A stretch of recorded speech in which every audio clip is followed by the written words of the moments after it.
بسم اللہ الرحمن الرحیم۔ حضرت ابو سعید رضی اللہ تعالیٰ عنہ سے روایت ہے کہ رسول اللہ صلی اللہ علیہ وسلم نے اپنی بیٹی حضرت سیدہ فاطمہ رضی اللہ عنہا سے فرمایا، اے فاطمہ، اٹھو اور اپنی قربانی کے پاس رہو، یعنی اپنی قربانی کے ذبح کے ہوتے وقت قریب موجود رہو، کیونکہ اس کے خون کا پہلا قطرہ زمین پر گرنے کے ساتھ ہی تمہارے پچھلے تمام گناہ معاف ہو جائیں گے۔ حضرت فاطمہ رضی اللہ تعالی عنہ نے عرض کیا، اللہ کے رسول صلی اللہ علیہ وسلم، یہ فضیلت ہم اہل بیت رضی اللہ عنہم کے ساتھ مخصوص ہے یا عام مسلمانوں کے لیے بھی ہے؟ آپ صلی اللہ علیہ وسلم نے فرمایا، ہمارے لیے بھی ہے اور تمام مسلمانوں کے لیے بھی، الترغیب والترہیب۔ حضرت علی رضی اللہ تعالی عنہ سے روایت ہے کہ رسول اللہ صلی اللہ علیہ وسلم نے حضرت فاطمہ رضی اللہ عنہا سے فرمایا، اے فاطمہ، اٹھو اور اپنی قربانی کے پاس ذبح کے وقت موجود رہو، اس لیے کہ اس کے خون کا پہلا قطرہ گرنے کے ساتھ ہی تمام گناہ معاف ہو جائیں گے۔ یہ قربانی کا جانور قیامت کے دن اپنے گوشت اور خون کے ساتھ لایا جائے گا اور تمہارے ترازو میں 70 گنا زیادہ کر کے رکھا جائے گا۔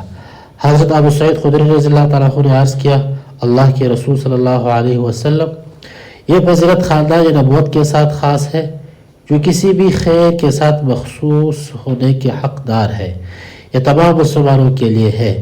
فرمایا، یہ فضیلت آل محمد کے لیے خصوصاً اور عموماً تمام مسلمانوں کے لیے بھی ہے۔ ایضاً حضرت علی رضی اللہ تعالیٰ عنہ سے روایت ہے کہ نبی اکرم صلی اللہ علیہ وسلم نے فرمایا، اے لوگو، تم قربانی کرو اور ان قربانیوں کے خون پر اجر و ثواب کی امید رکھو، اس لیے کہ ان کا خون اگرچہ زمین پر گرتا ہے لیکن وہ اللہ کے حفظ و امان میں چلا جاتا ہے۔ حضرت ابن عباس رضی اللہ تعالیٰ عنہ سے روایت ہے کہ رسول اللہ صلی اللہ علیہ وسلم نے فرمایا، چاندی یا کوئی بھی مال کسی ایسی چیز میں خرچ نہیں کیا گیا جو اللہ کے نزدیک اس اونٹ سے پسندیدہ ہو جو عید کے دن ذبح کیا گیا۔ حضرت ابو ہریرہ رضی اللہ تعالی عنہ سے روایت ہے کہ رسول اللہ صلی اللہ علیہ وسلم نے فرمایا، جو شخص قربانی کی گنجائش رکھتا ہو پھر بھی قربانی نہ کرے تو ہمارے عیدگاہ میں نہ آئے۔ حضرت حسین بن علی رضی اللہ تعالیٰ عنہ سے مروی ہے کہ رسول اللہ صلی اللہ علیہ وسلم نے فرمایا، جو شخص خوش دلی کے ساتھ اجر و ثواب کی امید رکھتے ہوئے قربانی کرے گا تو اس کے لیے جہنم کی آگ سے رکاوٹ بن جائے گی۔ قربانی جانور ذبح کرنے اور گوشت کھانا نہیں ہے، یہ اثار و جانساری، تقوی و طہارت، مومنانہ صورت و سیرت اور مجاہدانہ کردار کا حامل ہے۔ اس لیے قربانی کرنے والوں کو اپنی نیت خالص اور قربانی لوجہ اللہ کرنی چاہیے۔ اللہ تعالیٰ کا فرمان ہے، ترجمہ، بلا شبہ میری نماز اور میری قربانی اور میری زندگی اور میری موت سب اسی ایک اللہ کے لیے ہے جو کل جہانوں کا پروردگار ہے۔ سورۃ الانعام۔ دوسری جگہ ارشاد ہے، ترجمہ، اللہ تک تمہارے قربانیوں کا گوشت یا خون ہرگز نہیں پوچھتا بلکہ تمہارا تقوی پوچھتا ہے۔ سورۃ الحج۔ اس سے معلوم ہوا کہ قربانی کا مقصد رضا الہی کا حصول اور شیطانی قوتوں کا خائب و خاسر بنانا ہے، اور قربانی کی اصل روح انسان میں تقوی کو پروان چڑھانا ہے۔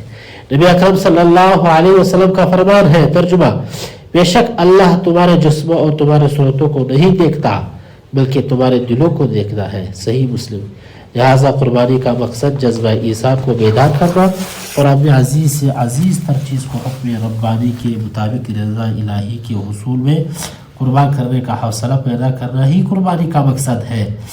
آج کل ہم میں سے بہت سارے لوگ ذاتی نمود و نمائش کے لیے قربانی میں غلو کرنے لگے، اپنی دولت کا رعب جمانے کے لیے ایک دوسرے سے آگے بڑھنے اور ایک دوسرے کو نشان دکھانے کی دوڑ میں اخلاص و تقوی سے اپنا دامن خالی کر کے ریاکاری کو اپنا شعار بنا چکے ہیں۔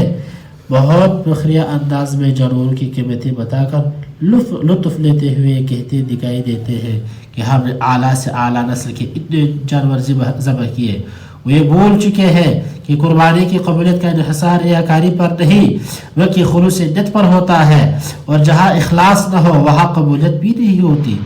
قربانی کا بنیادی مقصد اپنے رب کے ہر حکم کے آگے سر تسلیم خم کر دینا اور اہل ایمان میں جذبہ ایثار پیدا کرنا ہے۔ قربانی کرنے والے شخص کی نیت یہ ہونی چاہیے کہ آج ہمارے رب نے جانور کی قربانی کا حکم دیا ہے تو ہم اس سے بخوشی تسلیم کرتے ہیں، اور کل اگر ہمارا رب ہماری جان کی قربانی مانگے گا تو ہمارے مالک و خالق کے راہ پر یہ جان بھی قربان ہے۔ اللہ تعالیٰ تمام صاحب حیثیت مسلمانوں کو اخلاص نیت کی